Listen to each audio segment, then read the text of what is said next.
جیسے ایک سچے عاشق کو اپنے محبوب کی ناگہانی جدائی سے صدمہ ہوتا ہے. جیسے کسی کا محبوب جو ہے وہ دنیا سے چلا جائے تو پھر اس سے پوچھیں کہ اس کی تکلیف کیا ہوتی ہے. اسی طرح آپ کو بھی اگر یہ معاملہ کا حاصل ہو جائے تو اس حدیث پاک میں یاد رکھیں کہ ایک نکتہ جو ہے وہ قابل غور ہے. ایک نکتہ قابل غور ہے کہ حضور نبی کریم صلی اللہ علیہ وسلم نے یہاں اپنی محبت کا ذکر کیا کہ جب تک یہ سب محبتوں پر غالب نہ آ جائے اس وقت تک تمہارا ایمان کامل نہیں. ایک پیچھے میں نے حدیث پاک جو کیا ہے اس میں کیا ہونا ہے کہ جب تک تمام محبتوں پر میری محبت غالب نہ آ جائے اس وقت تک تمہارا ایمان کامل نہیں. اب یہاں ایک خلش پیدا ہوتی ہے, ایک سوال اٹھتا ہے, سوال پیدا ہوتا ہے. سوال یہ پیدا ہوتا ہے کہ یہ شان تو اللہ تعالیٰ کی ہونی چاہیے تھی اور یہ اللہ سے محبت ہونی چاہیے تھی کہ جس کی شدت کے بغیر ایمان مکمل نہ ہوتا. اور جب یہ محبت سب محبتوں پر غالب آ جائے تو ایمان مکمل ہو جائے. یعنی یہ شان اللہ تعالیٰ کے لیے ہونی چاہیے تھی. اس کا آسان جواب یہ ہے کہ اگر یہاں اللہ کی محبت کا ذکر نہیں کیا گیا, اگر سے یہاں اللہ کی محبت کا ذکر ہے مگر بہر صورت اس سے مراد اللہ ہی کی محبت ہے. سبحان اللہ. اس سے مراد اللہ ہی کی محبت مراد ہے. اور حدیث کیونکہ اللہ کریم فرماتے ہیں قرآن پاک میں کہ اطیع اللہ و اطیع الرسول, اطیع اللہ و اطیع الرسول. رسول اللہ کی اطاعت ہی در حقیقت اللہ کی اطاعت. بے شک رسول اللہ کی اطاعت ہی در حقیقت اللہ کی اطاعت, اللہ کی اطاعت ہے. واہ واہ. تو فرمایا کہ خدا اور رسول, حدیث کا مطلب یہ ہے کہ خدا اور رسول دونوں کی محبت تمام فانی محبتوں اور خونی رشتوں کی محبت پر غالب ہونی چاہیے. واہ واہ. دونوں کی محبت تمام خونی رشتوں اور تمام محبتوں پر غالب ہونی چاہیے, تب ایمان مکمل ہوتا ہے. بے شک. اور اگر یہ دونوں پر غالب نہ ہو تو ایمان مکمل نہیں ہو سکتا. گویا کہ ذکر اور ذکر تو محبت رسول کا ہے, لیکن دراصل سے مراد محبت الہی ہے, خشیت الہی ہے. محبت رسول کو خصوصیت سے ذکر کرنے اور تکمیل ایمان کے لیے ضروری قرار دے دیا گیا. وجہ یہ ہے کہ سب کو معلوم ہو جائے کہ آپ غیر محدود اعلیٰ اوصاف اور فضائل و کمالات کے مالک ہیں. سبحان اللہ. نبی صلی اللہ علیہ وسلم اعلیٰ اوصاف اور فضائل و کمالات کے مالک ہیں. آپ قدرت نے آپ کو منبع صفات اور جمال و کمال کا جو ہے وہ عرفان بنایا, اور اللہ تعالیٰ نے کوئی قابل قدر خوبی ایسی نہیں, یعنی کسی ایسی خوبی کا اگر آپ ذکر کریں تو کوئی قابل قدر خوبی ایسی نہیں جو اللہ تعالیٰ نے آپ کی مبارک ذات میں پیدا نہ کی ہو. واہ واہ. پیدا نہ کی ہو. جیسے کہ حضرت احسان عرض کرتے ہیں کہ وَأَحْسَنُ مِنْكَ لَمْ تَرَكَتُ عَيْنِي. سبحان اللہ. وَأَحْسَنُ مِنْكَ لَمْ تَرَكَتُ عَيْنِي. وَأَجْمَلُ مِنْكَ لَمْ تَلِدِ النِّسَاءُ. ماشاء اللہ. سبحان اللہ. وَأَحْسَنُ مِنْكَ لَمْ تَرَكَتْ عَيْنِي. میری آنکھوں نے آپ سے زیادہ حسین و جمیل, آپ سے زیادہ خوبصورت, آپ سے زیادہ کامل اکمل آج تک دنیا میں کسی کو نہیں دیکھا, آج تک دنیا میں کسی کو نہیں دیکھا. آگے کہتے ہیں کہ وَأَكْمَلُ مِنْكَ لَمْ تَلِدِ النِّسَاءُ. ابھی بھی یا رسول اللہ, یا حبیب اللہ, میری آنکھوں کا دیکھنا تو ایک طرف رہا. یعنی آپ نے اس چیز کو رد کرتے ہوئے کہ کوئی بیوقوف یہ بھی کہہ سکتا تھا کہ احسان اگر تمہاری آنکھوں نے نہیں دیکھا تو تمہاری آنکھوں کا قصور ہو سکتا ہے. اس چیز کو رد کرتے ہوئے عرض کر رہے ہیں کہ وَأَكْمَلُ مِنْكَ لَمْ تَلِدِ النِّسَاءُ. ابھی بھی یا رسول اللہ, یا حبیب اللہ, میری آنکھوں کا دیکھنا تو ایک طرف رہا، آپ سے زیادہ خوبصورت، آپ سے زیادہ حسین و جمیل، آپ سے زیادہ کامل اکمل آج تک دنیا میں کسی ماں نے پیدا ہی نہیں حق کیا۔ سبحان اللہ دنیا میں کوئی پیدا ہی نہیں ہوا۔ آگے کرتے ہیں کہ خلقت مبرم من کل عیب، خلقت مبرم من کل عیب، واہ واہ واہ کأنک قد خلقت کما تشاء۔ کیا کریں ہیں کہ خلقت مبرم من کل عیب، یا رسول اللہ صلی اللہ علیہ وسلم، اللہ تعالیٰ نے آپ کو ہر عیب سے پاک اور بری پیدا فرمایا، بے شک ہر عیب سے پاک اور بری پیدا بری پیدا فرمایا۔ اور کأنک قد خلقت کما تشاء، یعنی جس طرح آپ نے چاہا، جس طرح آپ نے ہماری چاہا۔ پیدائش کے متعلق اللہ کریم فرما رہے ہیں کہ هو الذی یصورکم فی الارحام کیف یشاء، وہی رب تعالیٰ ہے جو کہ تمہاری ماں کے پیٹوں میں تمہاری تصویریں بناتے ہیں بے شک جس طرح کے اللہ کی مرضی ہوتی ہے، جس طرح اللہ کی رضا ہوتی ہے، جس طرح اللہ تعالیٰ چاہتے ہیں، جس طرح اللہ تعالیٰ چاہتے اللہ ہیں۔ تعالیٰ، یعنی کسی کو خوبصورت بنا دیا، کسی کو کالا بنا دیا، کسی کو گورا بنا دیا، کسی کو لمبا قد عطا فرما دیا، کسی کو چھوٹا پس قد عطا فرما دیا، کسی کو درمیان، مختلف صورتیں جس طرح اللہ نے چاہا۔ حضرت سانس کر رہے ہیں کہ یا رسول اللہ کأنک قد خلقت کما تشاء، جب آپ کی باری آئی تو آپ سے پوچھا کیا میرے بابو تم بتاؤ کہ تمہیں کیسا بنا؟ سبحان اللہ۔ تو آپ کو آپ کی مرضی کے مطابق، آپ کو آپ کی منشا کے مطابق اللہ نے بنایا۔ تو میں یہ کر رہا تھا کہ فرمایا کہ جب تک نبی کریم صلی اللہ علیہ وسلم سے فرمایا کہ حالات کہتے ہیں کہ وہ کمال حسن حضور ہے، واہ کہ گمان نفس جہاں نہیں، وہ کمال اس میں حضور ہے کہ گمان نفس جہاں نہیں، یہی پھول خار سے دور ہے، یہی شمع ہے کہ دعا نہیں وہ یہی پھول خار سے دور دور ہے۔ نعرہ تکبیر، نعرہ رسالت، نعرہ حیدری، آستانہ علی علی پر سیدہ شریف، فیضان حضور امیر ملت، تصویر حضور امیر ملت، جیوے جیوے۔ حضرات گرامی، چونکہ وقت ہو گیا ہے، انشاءاللہ العزیز اگلے مہینے پھر یہیں سے اس بات کو آگے چلائیں گے، اور میں یہ چاہتا ہوں کہ اگلے 2 مہینوں میں یہ مکمل جو ہے وہ ہو جائے یہ موضوع، جس میں نے جو باتیں عرض کی ہیں کہ جو مقاصد ہیں اور جو اہداف ہیں وہ میں نے بیان کیا آپ کے سامنے، کہ سب سے پہلے کیا ہے کہ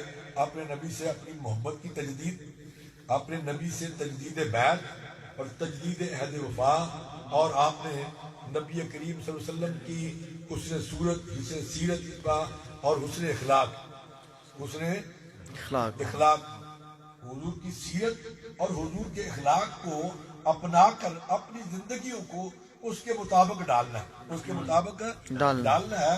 انشاءاللہ العزیز اگلے 2 مہینوں کے لیسن میں کوشش کی جائے گی کہ انشاءاللہ ان کو مکمل کیا جائے، کیونکہ یہ محفل کا پروگرام مختصر ہوتا ہے، 8 بجے سے لے کے 10 بجے تک کی بات، تو 10 بج گیا تو ہم نے پھر آگے سفر کر کے آگے پہنچنا ہے، اور چونکہ میں یہ چاہتا ہوں کہ ہم اپنی ٹائمنگ کی پابندی جو ہے وہ اس کو برقرار رکھیں، تاکہ اگلی دفعہ بھی آپ کو اسی طرح آسانی رہے، آپ اس آسانی کے ساتھ پھر شریک ہو سکے۔ اگلے مہینے کے جو بھی بعد میں عرفات اعلان کرے گا یا بتائے گا تاریخ وغیرہ کا، اس حوالے سے پھر آپ کو دعوت ہے کہ آپ نے اس مہینے بھی اسی طرح